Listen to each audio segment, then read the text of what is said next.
So now we're going to keep going and we're going to talk about chapter 6, the normal distribution. So the normal distribution is two parameters. It has the mean, which we describe as mu, and the standard deviation, which we describe as sigma. If you can go back, remember when we talked about histograms and symmetric shapes, this is a symmetric histogram or representation of one. So we say if X is a quantity to be measured that has a normal distribution with a mean and a standard deviation, we designate this by writing X where it is normal, and in parentheses is the mean and the standard deviation. So this section we're going to be working with normal distributions that are not standard. They're non-standard, which means the mean is not 0 and the standard deviation is not 1, or both things are occurring.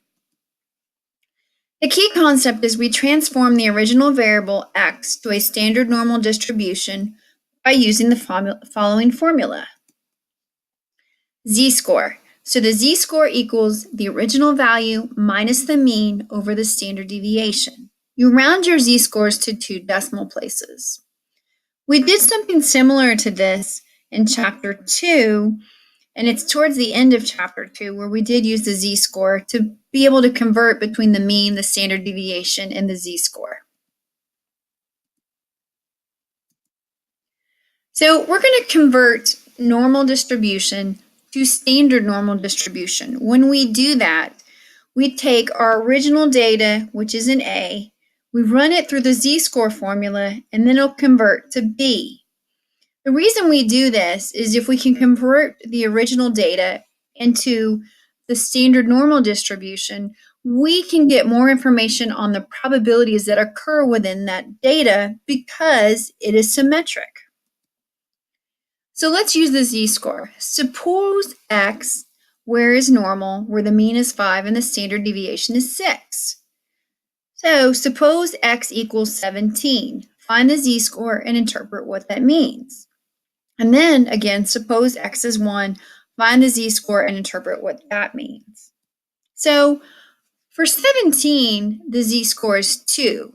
So that is 2 standard deviations or to above or to the right of the mean, because the mean is 5 and the standard deviation is 6.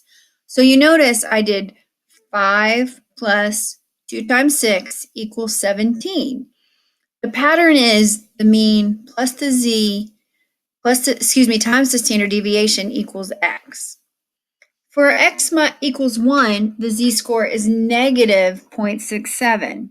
So I did 1 minus 5 divided by 6 gives me negative 0.67. What that means is it is 0.67 standard deviations below or to the left of the mean, which is 5. Notice I did that other pattern to solve it to show the work. But to get the z-score, all you need to do is plug in x minus the mean divided by the standard deviation. That's how you get that. Positive z-scores mean it's above the mean. Negative z-scores means it's below the mean. Here's one thing we're going to briefly talk about is the empirical rule. So what the empirical rule is, it's a measure of thumb of how spread out your data is. So if we look at 34% of the data, or on one side of this is the mean minus the standard deviation to the mean, there's 34% of the data, and then the mean to the mean plus the standard deviation is 34%, which means this area in pink accounts for 68% of the data. So 68% of the data will fall between one standard deviation from the mean. And remember, it's got to be below the mean and above the mean. The area in red and pink equals 95%, which is 2 standard deviations from the mean. So if I add up from negative 2 to 2, this gives me 95%. We usually only worry about data that falls outside of that 95%, because we're looking usually, and a rule of thumb in all of statistics is you want to know where 95% of the data is.